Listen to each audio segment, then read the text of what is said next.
이 시편 128편은 경건한 사람이 받는 세 가지 복을 노래하고 있습니다. 직업의 복과 그리고 가정의 복과 교회의 복을 받는다고 했습니다. 오늘 우리는 지금 두 번째 가정의 복에 대해서 지난 시간에 이어서 오늘 두 번째로 살펴보려고 합니다. 오늘 본문이 우리에게 주는 교리는 이것입니다. 경건한 사람이 경건한 가정을 이룬다는 것입니다.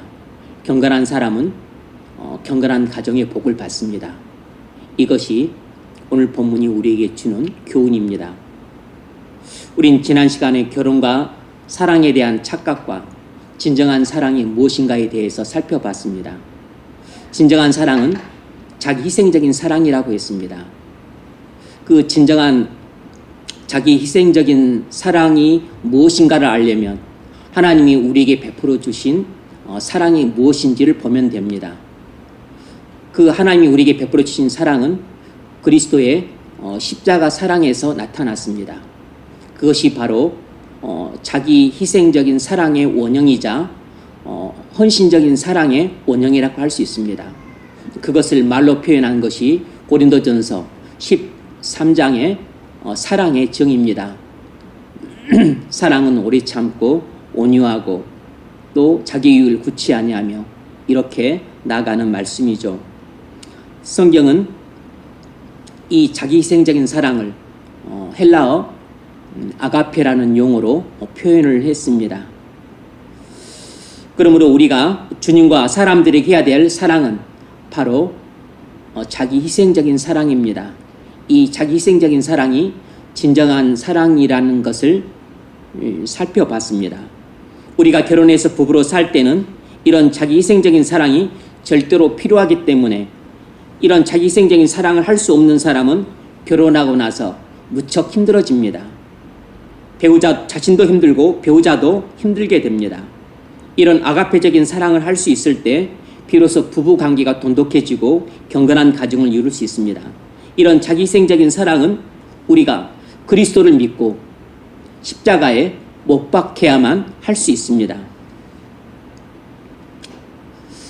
그렇다면 사랑을 도대체 어떤 기준으로 판단해야 될까요? 사랑을 헬라어로 세 가지로 표현할 수 있습니다. 첫 번째, 아가페. 그 뜻은 정신적인 사랑이라는 뜻입니다. 두 번째, 필레오. 이건 친구로서의 사랑을 말해요. 세 번째, 에로스. 이건 육체적인 사랑을 말합니다. 지난 시간에는 아가페에 대해서 이야기를 했습니다. 원뜻은 정신적인 사랑이지만 그러나 성경이 채용하고 있는 뜻은 정신적인 사랑이 아니고 자기 희생적인 사랑, 헌신적인 사랑을 가리킨다고 말씀드렸습니다. 오늘은 이 두 가지 필레오와 에로스에 대해서 이야기를 하려고자 합니다. 부부관계의 가장 큰 특징은 사실 가장 친밀한 친구관계라고 할 수 있습니다. 여러분이 부부관계를 생각할 때 이렇게는 별로 생각 안 해봤을 것입니다. 데이트할 때의 연인과 결혼할 때의 부부하고는 뚜렷한 차이가 있습니다. 결혼해서 함께 사는 부부는 사실상 가장 친밀한 친구관계라고 할 수 있습니다. 가장 이상적인 부부는 친한 친구예요. 이런 사랑을 필리오라고 합니다. 친구로서의 사랑을 말하죠. 그래서 여러분이 배우자를 고를 때 평생 나의 동반자로서의 친구가 될 만한 사람인가 하는 기준으로도 볼 필요가 있습니다. 여러분이 친구를 사귈 때 성적인 매력을 봅니까? 그렇지 않죠. 배우자를 고르는데 성적인 매력에만 집착해서 고르는 것은 잘못 고르는 것입니다. 친구를 사귀는데 인물을 보나요? 그렇지 않죠. 여러분이 배우자를 고를 때 너무 인물만 주목해서 고르는 것은 배우자를 잘못 고르는 것입니다. 친구는 인물하고 별로 상관이 없습니다. 친구를 사귀는데 경제적인 능력이 뛰어난가를 보는가요? 그렇다면 벌써 그 사람은 친구 아닙니다. 배우자를 고를 때도 이런 기준으로 봐야 됩니다. 친구를 사귀는데 사회적으로 성공했냐를 따집니까? 그렇지 않죠. 배우자도 이런 기준으로 보는 것이 필요합니다. 어떤 친구가 좋을까요? 친구는 성적인 매력이나 또 경제력이나 인물이나 사회적인 성공과 관련이 없습니다. 이처럼 우리가 나의 평생 동반자로서의 친구를 찾을 때에도 이런 기준으로 봐야 합니다. 여러분에게 편안한 친구는 어떤 사람입니까? 배우자를 볼 때도 이 사람이 나의 진정한 친구가 될 만한 사람인가 하고 보는 안목이 필요합니다. 결혼해서 부부로 산다는 것은 평생 연인으로서의 사랑으로 살 것 같지만 사실 그렇지 않습니다. 평생 동반자인 친구로서의 사랑이 반드시 있어야 됩니다. 그래서 데이트할 때 육체적인 접촉에만 너무 관심을 가지는 것은 서로 결혼을 준비할 수 있는 교제가 아닙니다. 육체적인 접촉에만 관심을 가지는 사람들은 결혼해서 부부로 사는 것을 단지 연인으로서의 사랑만 있으면 가능하다고 생각하기 쉽지만 그렇지 않습니다. 결혼해서 얼마 안 가 연인으로서의 사랑은 식기 마련인데 그 부부관계를 계속 이어주는 교량 역할을 하는 것이 바로 친구로서의 사랑, 필요적인 사랑이 있어야 됩니다. 배우자가 될 만한 사람을 찾으려면 대화가 가능한 사람인가를 봐야 됩니다. 함께 여행을 가는데, 함께 길을 가는데 도무지 도통 대화가 안 돼요.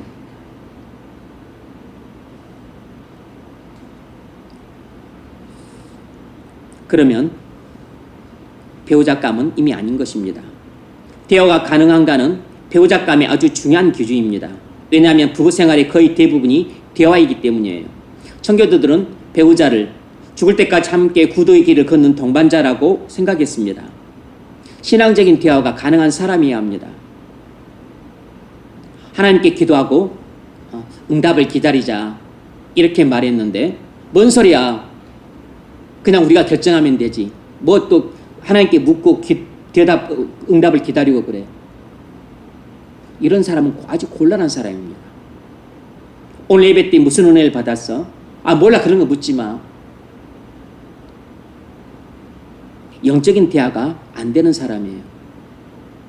이런 사람은 친구하기도 쉽지 않지만 그냥 좋은 조건만 보고서 배우자로 삼는다면 이건 잘못된 선택입니다. 난 오늘 설교 듣고 이런 은혜를 받았어. 그러면 그랬구나. 참 잘됐다. 나도 이런 은혜를 받았어. 네 이야기를 들으니까 듣기만 해도 은혜가 된다. 뭔가 대화가 되고 넘어서서 의사소통이 돼야 돼요. 그런데 뭔가 일상적인 대화는 되는데 이런 영적인 대화를 나누면 대화가 안 돼요. 벽창호인 겁니다. 묵상할 때 하나님이 내게 이렇게 말씀하셨어. 그래, 정말 가슴이 뜨거워졌겠다. 난 오늘 묵상에서 이런 걸 깨달았는데 뭔가 주거니 받거니 이런 게 있어야죠. 은혜 나눔이 서로 공감이 가는 사람이어야 됩니다. 서로 대화를 나누며 성도 간의 연합과 친교가 이루어져야지 나중에 부부가 되어서도 영적인 대화를 나눌 때 연합과 친구가 이루어질 수 있습니다. 그런데 평상시 교제할 때 대화가 이루어지지 않아서 영적인 연합과 친교도 이루어지지 않는다면 나중에 부부 되었을 때는 더더욱이나 연합과 친교가 이루어지기 어렵습니다. 상대방이 나와 함께 진리를 기뻐할 수 있는 사람이라야 부부이면서 동시에 가장 친밀한 친구로서의 사랑이 지속될 수 있습니다. 부부에게 이런 친밀한 친구로서의 사랑이 없다면 그런 부부는 일상적인 대화만 나눌 뿐 영적인 깊은 대화를 나누기 어렵습니다. 그러면 부부 사이에 영적인 공허감을 느끼게 되고 시간이 흐를수록 영적인 단절감을 더욱 느끼게 되는 법입니다. 만나서 계속 은혜 나눔만 하라는 뜻이 아니에요. 무슨 대화를 하든 의사소통이 되는 사람이라야 한다는 뜻입니다. 정치에 대한 이야기를 나눌 수도 있고 경제에 대한 이야기를 나눌 수도 있고 스포츠나 연애 또 무슨 TV 프로그램에 대한 이야기를 나눌 수도 있지만 무슨 대화를 하든 성령 안에서 서로 공감이 돼야 됩니다. 필리오 사랑은 밤새도록 이야기를 해도 지루하지 않습니다. 친한 친구들 사이가 그래요. 어디 갔을 때 마음이 맞는 친구들끼리는 끝도 없이 이야기가 계속 이어지잖아요. 그렇게 이야기하다가 언제 잠들었는지 모르게 그냥 스르륵 잠이 들어서 그렇게 대화가 되는 사람을 말하는 것입니다. 결혼해서 평생 함께 살 부부라면 아가페 사랑이 가장 필요하지만 그 다음으로는 이런 필레오 사랑, 친한 친구로서의 사랑도 필요합니다. 성도들끼리 밤새도록 대화를 나누며 이런 필레오 사랑이 있을 때 연합과 친교가 이루어집니다. 대부분의 청년들은 배우자로서 이상을 바라볼 때 아가페 사랑을 일절 생각하지 않습니다. 당연히 필레오 사랑도 생각하지 않아요. 그저 생각하는 사랑이라고 하는 것은 나중에 말하게 될 이런 에로스적인 사랑만 생각을 합니다. 그러니까 배우자를 많은 경우 잘못 선택하는 것입니다. 그럼 어떤 사랑의 관점으로 보는 경향이 강하겠습니까? 바로 에로스 사랑이에요. 많은 청년들이 첫눈에 반하는 사랑을 기대합니다. 에로스 사랑을 기대하는 것이죠. 남녀간에 뜨겁게 불타는 사랑을 하기를 원해요. 바로 이런 사랑을 에로스 사랑이라고 부릅니다. 첫눈에 반하는 사랑은 전부 에로스 사랑이에요. 첫눈에 반하는 사랑이 아가페 사랑이야 필레오 사랑이야 그런 건 없습니다. 육체적인 매력에 흠뻑 빠지는 사랑이 바로 에로스 사랑입니다. 여러분이 누군가에게 첫눈에 반했다면 에로스 사랑에 빠진 것입니다. 여러분이 누군가에게 육체적인 매력과 육체적인 아름다움에 마음을 빼앗겼다면 에로스 사랑에 빠진 것이에요. 에로스적인 사랑은 육체적인 사랑을 말합니다. 아주 감각적이고 관능적이고 황홀하고 정열적인 사랑입니다. 드라마나 소설이나 노래에서 말하는 사랑이 전부 이런 에로스 사랑을 말합니다. 세상이 흔히 말하는 사랑은 전부 에로스적인 사랑이에요. 이성과 교제할 때 느끼는 달콤함, 손을 잡았을 때나 팔짱 끼었을 때 느끼는 감각적인 짜릿함, 입을 맞출 때의 황홀함, 안을 때의 심장의 두근거림, 이런 것은 전부 에로스적인 사랑입니다. 에로스 사랑은 우리를 한순간 행복시킵니다. 갑자기 눈을 멀게 만들어요. 그런데 많은 사람들은 그때 충동적이고 황홀하고 달콤한 감정을 사랑이라고 여깁니다. 난 누구를 사랑하는 것 같아. 이건 에로스 사랑을 느끼고 있다는 것입니다. 그런데 여러분이 아직 누군가를 자기 희생적인 사랑을 할 수 없고 또 상대방과 친구로서의 사랑이 아직 충분히 형성되지도 않았는데 에로스적인 사랑에 빠져서 서로 진짜 사랑한 줄 알고 결혼하게 되면 그 결혼 생활은 거의 불행하게 됩니다. 결혼하고 난 다음에 문제가 생겨요. 왜냐하면 에로스적인 사랑은 금방 사라져 버리기 때문입니다. 에로스적인 사랑은 불같이 타올랐다가 금방 식어버리는 경향을 갖고 있습니다. 그래서 많은 부부가 에로스 사랑이 진짜 사랑인 줄 알고 에로스 사랑만 갖고 결혼했다가 나중엔 이제 널 사랑하지 않는다고 말하면서 이혼을 요구하는 것은 에로스 사랑이 이런 휘발성을 갖고 있기 때문입니다. 에로스 사랑을 세상은 진정한 사랑이라고 말하기도 하지만 성경은 에로스 사랑을 진정한 사랑이라고 말한 적이 없어요. 성경이 말하는 진정한 사랑은 아가페 사랑입니다. 자기 희생적인 사랑이에요. 헌신적인 사랑입니다. 하나님이 우리에게 베풀어 주셨던 사랑, 그리스도께서 우리를 구원하기 위해서 십자가에서 돌아가신 사랑, 성경이 말하는 진정한 사랑은 이 사랑밖에 없습니다. 에로스 사랑은 단지 육체적인 사랑으로서 금방 식고 언제든지 변할 수 있는 성격을 갖고 있습니다. 결혼하고 난 다음에 아가페 사랑이 자랄 수 있고 필레오 사랑도 자랄 수 있어요.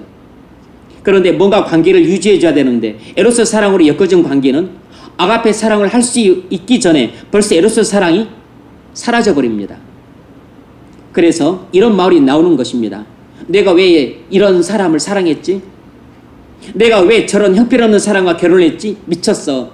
눈이 삐었나 봐. 자기 머리를 쥐뜯어요. 자기 행동을 이해 못하는 것입니다. 눈에 콩깍지가 씌운 것이죠. 눈에 콩깍지가 씌웠다는 것은 에로스 사랑에 빠져서 잠시 눈이 멀었다는 뜻입니다. 이건 좋은 의미가 아니에요.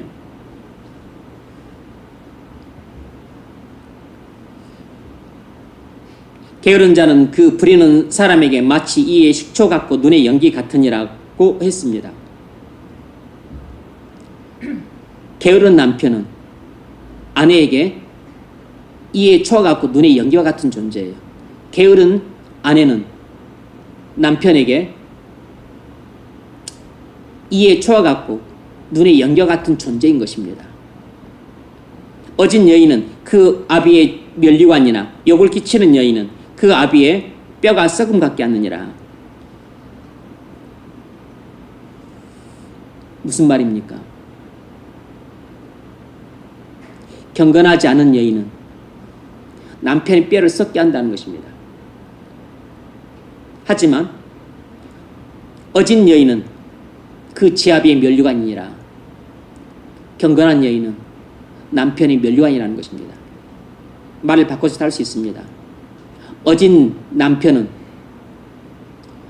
아내의 자랑거리고, 그리고 또 욕을 끼치는 남편은 아내의 뼈를 썩게 한다는 것입니다. 그래서 남편 잘못 만나면 건강했던 아내도 시름시름 병들 수 있습니다. 아내 잘못 만나면 건강했던 남편도 병들 수 있어요.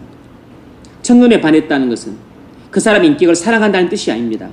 그 사람의 외모나 육체적인 매력이나 조건들을 내 마음이 끌렸다는 뜻이에요. 에로스적인 사랑으로는 결혼이 유지되지 않습니다. 당황스러운 것은 에로스적인 사랑은 어느 한순간에 사라진다는 것입니다. 한순간에 에로스적인 사랑이 오고 한순간에 에로스적인 사랑이 사라져버립니다. 그리고 남는 것은 혐오감이에요. 내가 왜 이 사람에게 호감을 가졌을까? 왜 이 사람이 내가 그렇게 좋게 보였을까? 이해가 안 갑니다. 이런 에로스 사랑에 빠져서 결혼한 자기 자신을 스스로 자책을 하고 저주를 해요. 이런 에로스적인 사랑으로 인생 전체를 살겠다고 하는 것은 정말 무모한 일입니다. 좋아하는 감정이 싹터서 교제하고 결혼까지 약속했다가 교제가 깨집니다. 왜 상견례까지 하고서 파혼을 합니까? 왜 사랑해서 결혼했는데 도중에 이혼을 하죠? 왜 예전에는 그렇게 좋아하더니 지금은 원수가 되었습니까? 왜 황혼 이혼을 하는 줄 아십니까? 두 사람 사이의 관계가 주로 에로스적인 사랑에만 의존하고 아가페적인 사랑과 필요적인 사랑이 없어서 더 이상 관계를 지속할 수 없었기 때문이에요. 그래서 둘이 사랑해서 결혼을 하려고 예식장까지 예약했다가 파혼을 하는 것입니다. 결혼해서 한동안 알콩달콩 잘 살다가 도중에 이혼을 하는 것입니다. 수십 년 살다가 황혼 이혼을 왜 했겠습니까?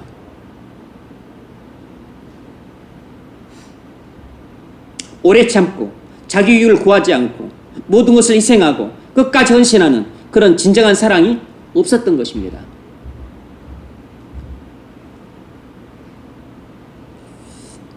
나이가 70이 넘은 부부인데 자식들 결혼하자마자 그때부터 각방을 쓰기 시작했어요. 같이 살지만 완전히 남남으로 삽니다. 70이 넘어서도 그래요. 한쪽 배우자가 분통을 터뜨립니다. 분통.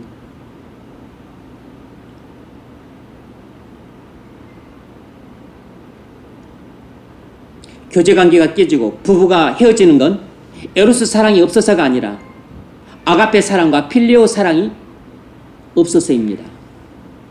내가 어떤 사람에게 매력을 느낀다는 말은 내가 그 사람을 사랑한다는 말이 아닙니다. 그거 혼돈하면 안 됩니다. 매력을 느낀다는 것은 에로스적인 감정이에요. 우리는 멋진 남자는 멋진 배우자일 거라 생각합니다. 그 착각이에요. 멋진 남자가 멋진 배우자 아닙니다. 그거 속으면 안 됩니다. 멋진 배우자는 자기 희생적인 사랑과 대화가 되는 친구로서의 사랑을 할 수 있는 남자예요. 우리는 아름다운 여자가 아름다운 배우자일 거라고 생각합니다. 그건 착각하지 마세요. 아름다운 여자가 결코 아름다운 배우자가 아닙니다. 속지 마십시오. 눈으로 볼 땐 아름다운 여자이지만 마음으로 볼 땐 형편없는 배우자가 무척 많습니다. 아름다운 배우자는 자기 희생적인 사랑을 할 줄 알고 그리고 친구로서의 필요적인 사랑을 할 줄 아는 여자입니다. 키 크고 잘생겼어요. 훌륭한 신랑감 아닙니다. 키 크고 잘생긴 것이 경건한 가정을 이루는데 무슨 관계가 있습니까? 얼굴 예쁘고 용모가 아름다워요. 훌륭한 신분감 아닙니다. 얼굴 예쁜 것이 경건한 가정을 이루는데 무슨 도움이 되겠습니까? 가정을 하나님 나라로 만드는데 용모가 무슨 도움이 돼요?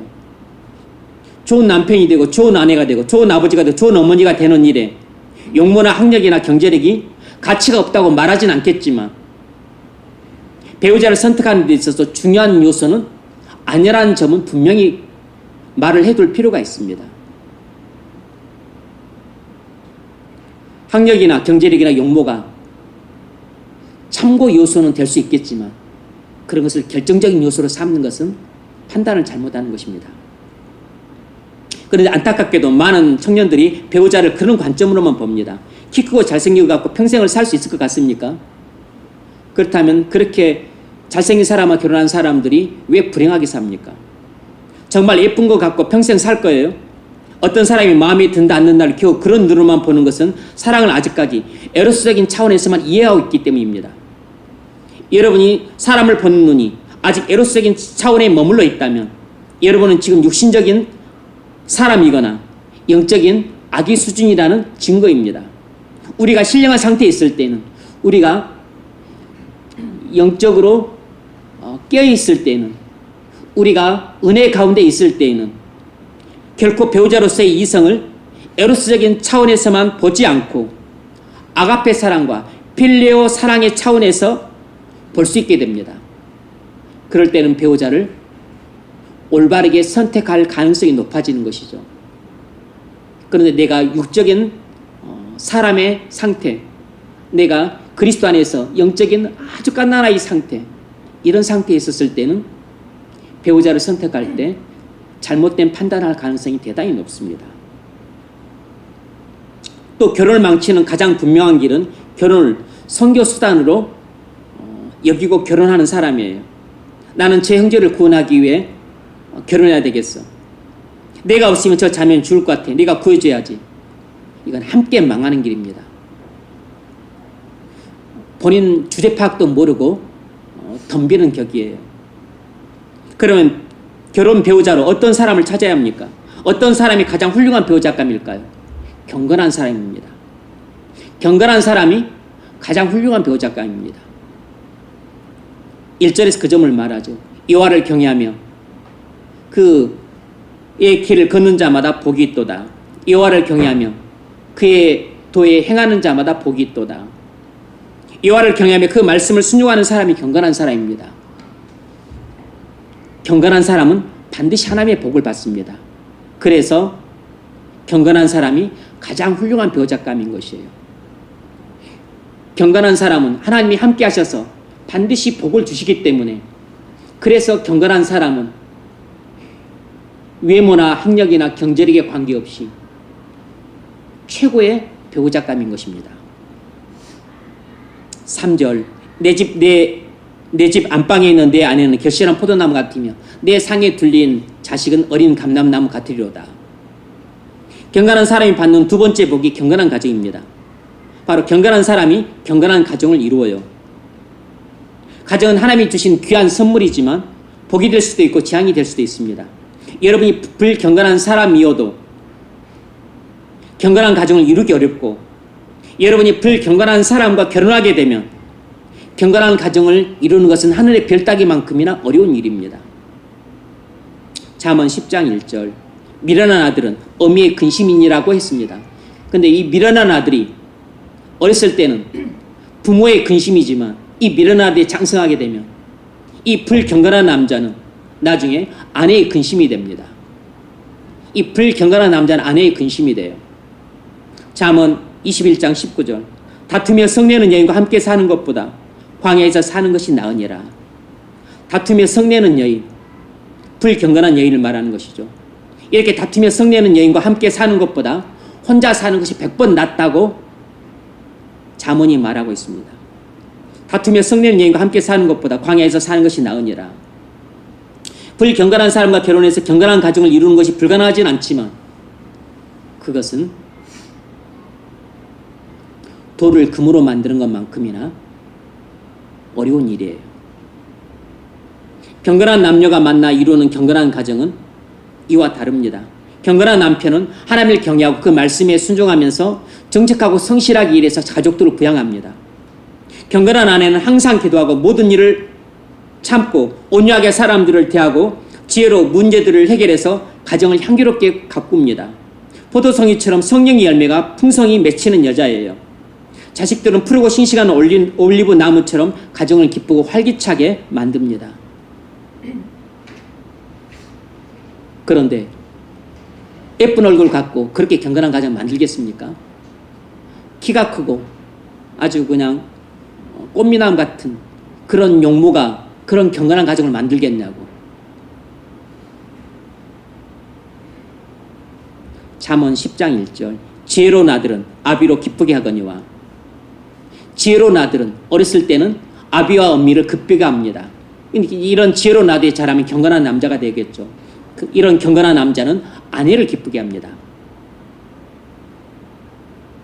잠언 14장 1절 무릇 지혜로운 여인은 그 집을 세우되. 지혜로운 여인은 집을 세웁니다. 허물어진 집도 세워요. 경건한 여인이죠. 경건한 여인은 가정을 경건하게 세웁니다.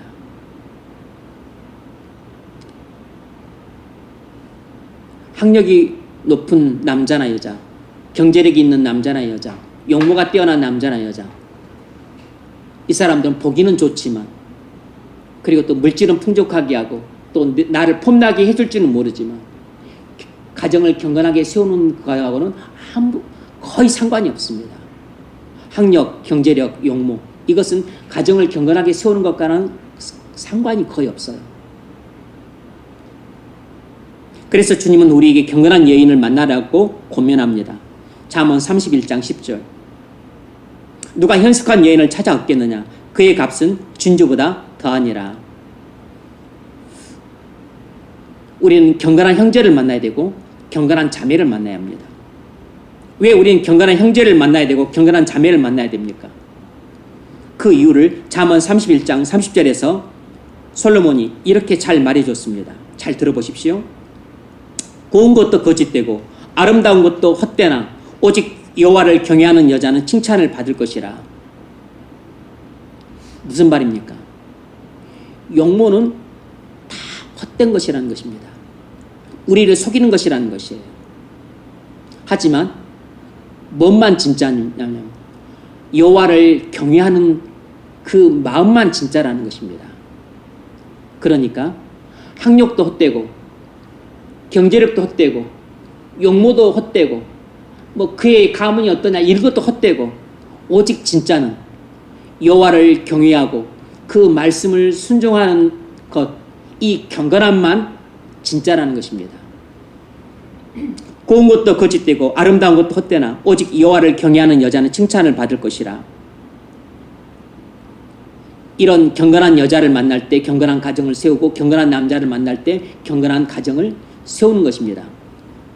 그런데 이런 경건한 사람에게 맨 처음 무슨 복을 준다 그랬죠? 직업을 복을 준다 그랬습니다. 일용할 양식을 준다 그랬어요. 여기서도 그 이야기를 하고 있습니다. 31절 그 손의 열매가 그에게로 돌아갈 것이요 여호와를 경외하며 그 뒤에 행한 자는 복이 있도다. 내가 내 수인 수관대로 먹을 것이라. 내가 복되고 형통하리로다. 내가 내 수인 수관대로 먹을 것이라. 직업의 복이라 그랬습니다. 하나님은 경건한 사람에게 일용할 양식을 책임져 주신다 그랬어요. 직업의 복을 주신다 그랬습니다. 잠언 31장 31절에서 그 점을 약속하고 있습니다. 그 손의 열매가 그에게로 돌아갈 것이요 그 행한 일로 말미암아 성문에서 칭찬을 받으리라. 그래서 경건한 여인은 자신의 경건한 남편을 온 동네 사람, 주변 사람들에게 칭찬을 받게 합니다. 그리고 또 이 경건한 남편은 경건한 그 자기 아내를 또 주변 사람들로부터 다 칭찬을 받게 만들어요. 그래서 자식들은 경건한 아버지와 경건한 엄마를 또 칭찬하고 그리고 존경합니다. 성경이 가르치는 원리는 경건한 남녀가 결혼해서 경건한 가정을 이루는 것입니다. 그때 가정의 천국이 이루어집니다. 찬송가 559장 2절 3절 가사가 그 점을 말합니다. 어버이 우리를 고이시고 동기들 우리 사랑에 뭉쳐있고 기쁨과 소름도 같이 하니 한간의 초가도 천국이라. 꼭 끄트머리에 뭐가 나오냐면 한간의 초가도 천국이라. 천국이란 말이 나옵니다. 3절 아침과 저녁에 수고하여 다같이 일하는 온 식구가 한 상에 둘러서 먹고 마셔 여기가 우리의 낙원이라. 무슨 말입니까? 경건한 가정은 꼭 천국과 같은 가정이라는 것입니다. 경건한 가정에는 반드시 천국이 임한다는 것이에요. 경건한 가정은 천국과 같은 가정입니다. 후렴 고마워라 임마누엘 예수만 섬기는 우리 집 고마워라 임마누엘 복되고 즐거운 하루하루. 경건한 남녀가 만나 경건한 가정을 이룹니다. 이것이 성경의 원리예요. 그러면 경건한 가정에 천국이 이루어집니다. 천국이 이루어지는 가정이 행복한 가정입니다. 이것이 바로 경건한 사람이 받는 복이에요. 바로 오늘 본문 시편이 이 복을 말하는 것입니다. 경건한 사람은 경건한 사람과 만나 경건한 가정을 이루고 그 경건한 가정에는 반드시 천국이 임합니다. 천국이 임하는 가정이니까 바로 그 경건한 가정이 행복한 가정인 것이에요. 여기에 용모가 들어있나요? 학력이 들어있나요? 경제력이 들어있나요? 그런 것도 없습니다. 뭔만 있습니까? 하나님을 경외하고 그 말씀에 순종하는 것만 들어있는 것이에요. 4절 여호와를 경외하는 자는 이같이 복을 얻으리로다. 불경건한 사람은 조건들이 좋아도 경건한 가정을 이룰 수 없기 때문에 행복한 가정을 이룰 수 없습니다. 기쁨도 없는 사람, 항상 우울한 사람, 항상 짜증내는 사람, 자기밖에 모르는 사람, 자기를 희생할 줄 모르는 사람, 이런 사람은 결혼해서 남편이 되거나 아내를 될 준비가 아직 안 돼 있는 사람이에요. 내가 그 사람을 도와줘야지. 여러분이 감당할 수 있는 문제가 아닙니다. 착각하지 마세요. 여러분이 경건한 가정을 원한다면 경건한 사람을 만나야 됩니다. 경건한 사람 어디서 찾죠? 여러분이 경건한 사람이 어디 있나 찾기보다는 먼저 여러분이 경건한 사람으로 준비되는 게 경건한 사람을 만나는 데서 훨씬 빠릅니다. 여러분이 불경건한 사람이면서 경건한 사람을 아무리 찾아봤자 하나님이 경건한 사람을 붙여주지도 않으시고 경건한 사람이 불경건한 나를 원하지도 않아요. 여러분이 경건한 사람이 되는 것이 경건한 배우자를 만날 수 있는 가장 확실하고 빠른 길입니다. 내가 경건한 사람이 되기에는 너무 시간이 걸리잖아요. 시간이 더딘 것처럼 보이지만 그게 가장 빠른 길이에요. 우리는 경건하든 경건하지 않든 간에 교회를 다니는 사람은 무조건 경건한 사람을 배우자로 원합니다.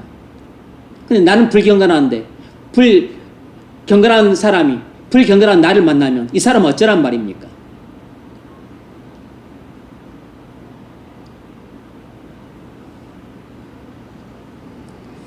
오늘 본문에도 보면 경건한 사람이 경건한 가정을 이룬다고 했지 먼저 가정을 이루고 나중에 경건한 사람이 된다고 하지 않았습니다.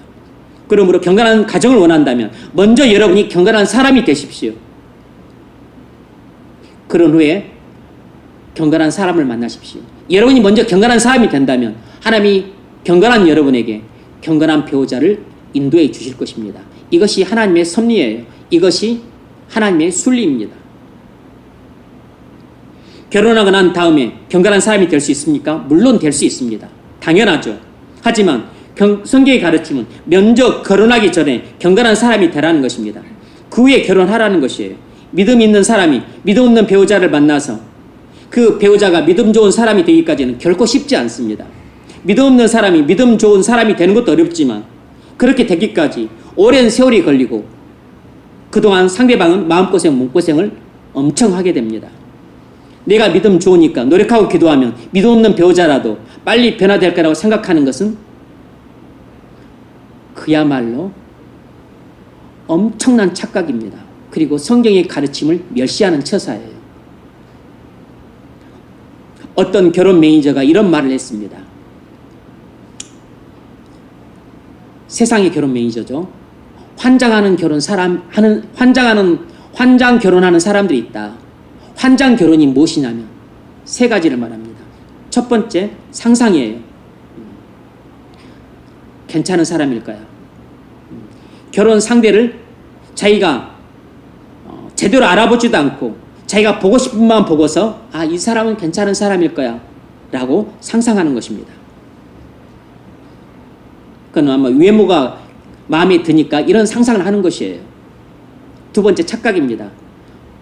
내가 이 사람을 바꿀 수 있을 거야. 대부분 이런 엄청난 착각들을 합니다. 다 그래요. 세 번째, 환상입니다. 행복한 결혼 생활을 난 할 수 있을 거야. 상상과 착각과 환상으로 이루어진 결혼이 환장 결혼이라는 것입니다. 결혼 매니저는 청춘 남녀들이 이런 환장 결혼을 실제로 많이 하고 있는 것이 현실이라고 말했습니다. 그런데 이런 환장 결혼을 세상에서만 하는 게 아니고 교회에서도 하는 경우가 왕왕이 있어요. 우리가 자주 종종 보는 교회 안에서 대표적인 환장 결혼이 무엇입니까? 불신자와 결혼이에요. 첫 번째 상상입니다. 불신자라도 이 사람은 괜찮은 사람일 거야. 뭐가 괜찮습니까? 하나님이 금지시킨 사람인데. 두 번째 착각입니다. 내가 이 사람을 바꿀 수 있을 거야. 차라리 돌멩이를 금덩어리로 바꾸는 게 훨씬 쉽습니다. 세 번째 환상입니다. 그래도 나는 행복한 결혼생활을 할 수 있을 거야. 말 그대로 환타지예요, 환타지. 왜 불신자와 결혼이 환장 결혼입니까? 행복한 결혼 생활이 될 거라는 상상과 착각과 환상으로 이루어졌기 때문이에요. 성경이 그 상상과 착각과 환상을 여지없이 깨뜨립니다. 고린도서 6장 14절 너희는 믿지 않는 자와 멍에를 함께 매지 말라. 의와 불법이 어찌 함께하며 빛과 어둠이 어찌 사귀며 그리스도와 벨리알이 어찌 조화를 이루며. 성경은 불신자와 결혼 생활은 물과 기름처럼 조화될 수 없고 정반대의 성격을 띠고 있기 때문에 결코 행복한 결혼 생활이 될 수 없다고 선언하고 있습니다. 팀 켈러 목사님이 결혼을 말하다 책에서 위기를 만난 부부들을 상담했던 이야기를 이렇게 하고 있습니다. 사랑이 이렇게 힘들 줄은 몰랐어요. 정말 천생연분이라면 애정이 자연스럽게 우러나와야 하지 않을까요? 이 사람은 내 진짜 사랑이 아닌가 봐요. 이 사람을 사랑하는 것이 너무 힘들어요. 이 사람이 내 짝이 아닌가 봐요. 그러면 팀 켈러 목사님이 이렇게 말한다는 것입니다. 왜 배우자를 사랑하는 것만 그렇게 힘들다고 말하나요? 직장 생활이 이렇게 힘들다고 그렇게 탄식한 적은 없나요? 공부가 이렇게 힘든 줄은 몰랐어요 라고 생각하지 않았나요? 장사해서 먹고 사는 것이 너무 힘들다고 그렇게 생각한 적은 없으신가요? 결혼해서 부부가 함께 사는 것만 이렇게 힘든 게 아닙니다. 우리가 경건한 사람으로 준비되지 않으면 결혼 생활에 계속 어려움을 줄 뿐만 아니라 자식을 낳고 기를 때에도 가정생활을 꾸려나갈 때도 평생토록 계속 힘들고 뿐만 아니라 직장생활도 힘들고 모든 대인관계가 다 힘들어요. 우리가 경건한 사람으로 준비되지 않으면 저 천국을 향해 인생길을 걸어가는데 인생길 내내 계속해서 어려움을 준다는 사실을 알아야 됩니다. 내가 경건한 사람으로 준비가 되지 않으면 배우자로 만나서 부부로 사는 것만 힘들고 가정생활만 힘든 게 아니고 직장생활도 힘들고 그리고 모든 인간관계가 다 힘들고 그리고 인생길 전체가 힘들어요. 그러면 우리가 경건한 삶으로 준비가 돼야 되는 것은 행복한 가정생활뿐만 아니고 직장생활 그리고 우리 인생 전체를 위해서는 꼭 준비가 돼야 될 사항입니다. 그런데 안타깝게도 많은 사람들이 좋은 사람 만나면 행복하게 될 거라고 생각합니다. 좋은 사람 만나면 행복해지는 게 아닙니다. 사랑하는 사람 만나 결혼하면 행복하게 될 거 생각합니다. 사랑하는 사람 만났다고 해서 행복해지는 게 아니에요. 좋은 사람이나 사랑하는 사람이 내게 행복을 주는 것 아닙니다.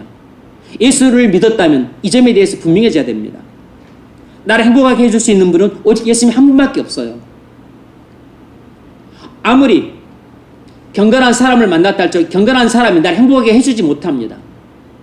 아무리 경건한 여인을 만났다 할지라도 경건한 여인이 나를 행복하게 해주고 행복한 가정을 만들어 주지 못해요.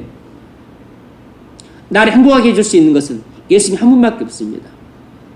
사람은 절대로 나를 행복하게 못 해줍니다.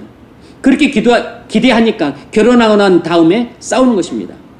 왜 나를 행복하게 안 해주냐? 행복하게 해준다고 하지 않았냐? 본인도 자기가 행복하게 해줄 수 없다는 걸 모르고 약속한 것입니다. 결혼해서 살아보니까 안 된다는 그때 가서 깨달은 것이에요. 그러니까 너무 타박할 문제도 아닙니다. 결혼은 준비돼야 됩니다. 운전면허증 따고 운전하듯이 남편 자격증 따고 결혼하고 아내 자격증 따고 결혼해야 됩니다. 아버지 자격증, 엄마 자격증 따고 자식도 낳아야 돼요. 그렇게 하지 않으니까 결혼하고 난 다음에 다들 믿음 잃어버리고 증오심만 남게 됩니다. 그리고 빗나간 사랑을 하게 되는 것이에요. 불륜에 빠지면서 자기 합리화를 합니다. 그거 다 자기 행복하고자 하는 타락한 욕망에서 나온 것입니다. 얼마 전 세간에서 세계 이혼이라고 하는 사건이 대서특별되었습니다. 재벌 그룹 회장과 또 그 부인과 이혼 소송 사건이에요.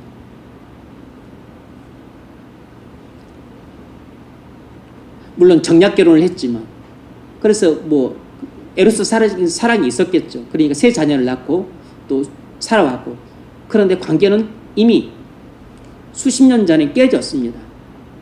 거의 별거 상태로 살았어요. 근데 나중에 이 재벌 회장이 정말 내 영혼을 함께 나눌 진정한 사랑을 찾았다고 말을 했습니다.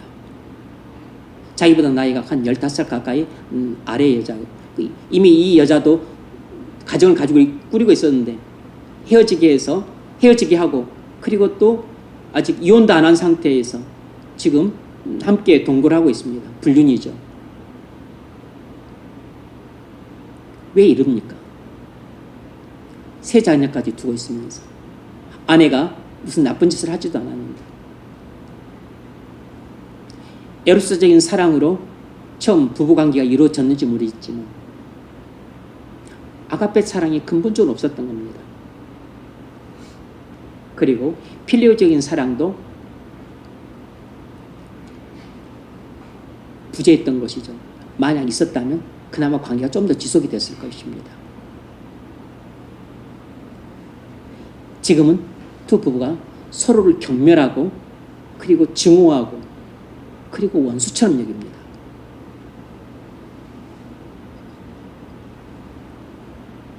여러분, 예수님이 한 분이면 충분하다는 믿음이 분명해야 됩니다. 독신의 은사를 받았으면 독신으로 살아도 좋고, 좋은 짝을 만나 결혼하면 더 좋습니다.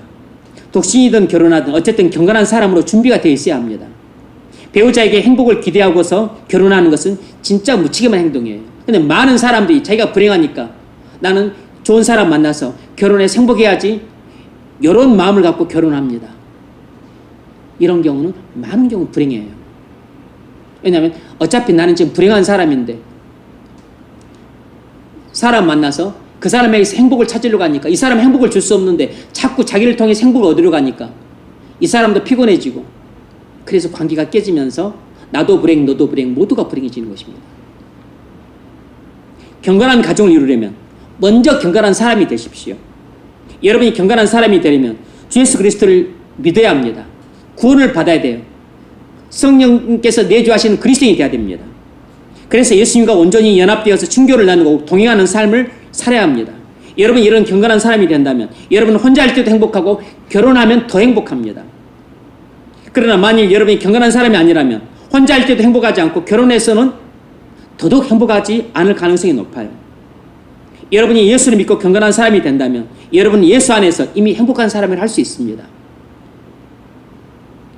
시편 1편 1절 2절이 그 점을 잘 보여줍니다. 복 있는 사람은 악인의 꾀를 좇지 않냐고, 죄인의 길에 서지 않냐고, 오만한 자리 자리에 앉지 않냐고, 오직 여호와의 율법을 즐거워하여 그 율법을 취하러 묵상한 자로다, 이렇게 말했는데, 이 말씀이 무슨 말씀이냐면 경건한 사람이 곧 행복한 사람이다 라는 뜻으로 말씀하고 있는 것입니다. 복 있는 사람은 뭐뭐뭐 하지 않고 오직 여호와의 율법을 즐거워하여 주야로 묵상하는 자로다, 이렇게 했는데, 복받은 사람이 누구냐면 바로 이와 같이 경건한 사람입니다 라고 선포하고 있는 것이에요. 지금 하나님은 다윗의 입술을 통해서 경건한 사람이라야 행복한 사람이라고 선포하고 있습니다. 경건한 사람만이 행복한 사람인 것이에요. 경건한 사람만 행복할 수 있는 이유가 무엇입니까? 하나님의 복의 근원이시기 때문입니다. 경건한 사람은 하나님을 경외하고 사랑하는 사람이에요. 그래서 하나님은 자신을 경외하고 사랑하는 이 경건한 사람에게 임재하셔서 복을 주십니다. 함께 하셔서 동행하는 삶을 살게 하세요. 하나님이 함께 하시니까 어찌 복을 받지 않을 수 있겠습니까? 하나님이 함께 하시는데 복을 받지 않는 게 이상한 거죠. 불가능합니다. 그래서 하나님은 경건한 사람에게 이 생에서도 복을 주시고 내 생에서도 복을 주세요. 3절, 저는 시냇가에 신문나무 씨를 쫓아 과실을 맺으며 그 잎사귀가 마르지 않는 같으니 그 행사가 다 형통하리로다. 왜 우리가 신앙훈련을 해야 됩니까? 왜 우리가 성경을 묵상을 해야 되죠? 왜 우리가 새벽에 기도를 해야 됩니까? 왜 우리가 경허서를 읽어야 됩니까? 왜 우리가 매 주일 성수를 해야 되고 그리고 예배에 참석을 해야 됩니까? 이유는 딱 하나입니다. 경건한 사람이 되기 위해서예요. 경건한 사람이 되기 위해서입니다. 우리의 신앙 목표는 경건한 사람이 되는 것입니다. 여러분이 신앙 목표로 삼아야 하는 것은 경건한 사람이 되는 것입니다. 이를 위해 신앙훈련을 하는 것이에요. 성경을 정독하고 성경을 묵상하고 기도하고 예배 참석하고 그리고 교회에서 성경을 배우고 그리고 진리를 깨달았으면 순종하고 은혜를 사모하고 하나님께 나아가서 울며 통일 자복하면서 회개 기도하고 이 모든 것이 하나님을 경외하고 그 말씀에 순종한 사람이 되기 위해서 우리가 하는 연습들입니다. 훈련들이에요.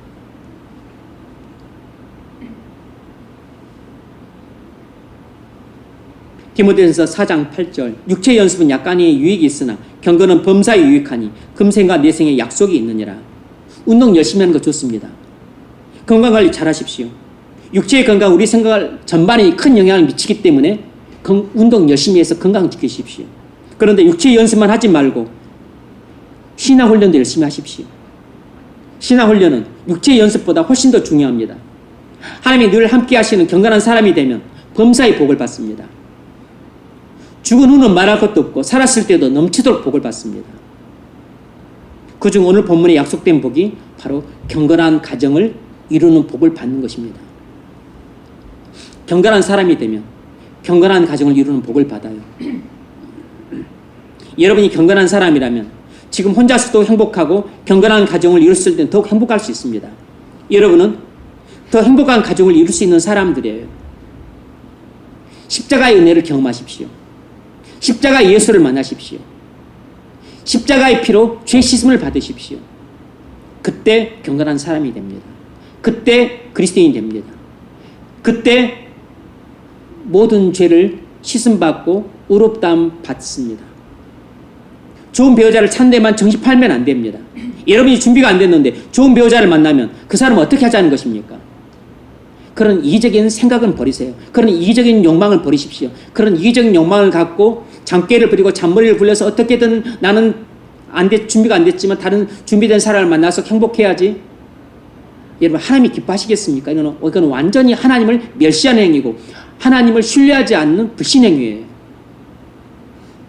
이미 제가 그렇게 하지 말라고 권면을 드렸습니다. 이건 하나님의 뜻이 아니라고. 자신이 아직 경건한 사람으로 준비가 되지 않았다면 먼저 경건한 사람으로 준비되는 데에만 온 힘을 기울이십시오. 그러면 하나님이 경건한 사람에게 경건한 사람을 붙여주실 것입니다. 이것을 믿는 것이 믿음이에요. 믿어지지 않으면 그때부터 잔머리를 굴리고 장깨를 쓰는 것입니다. 잔깨는 자충수예요. 자승자박하는 것입니다. 잔머리 쓰지 마세요. 장깨 굴리지 마십시오. 장깨는 불신입니다. 여러분이 경건한 사람이 되면 경건한 배우자를 만나는 길을 주님이 인도하십니다. 그걸 믿으십시오. 그걸 믿지 않는 사람들이 장깨를 내서 어찌해 보려고 애를 쓰다가 낭패를 봅니다. 십자가의 구속을 믿고 경건한 사람이 되십시오. 말씀과 기도를 통해 더욱 경건한 사람이 되십시오. 그래서 경건한 가정을 이루는 복을 받으시기를 주의 이름으로 축원합니다.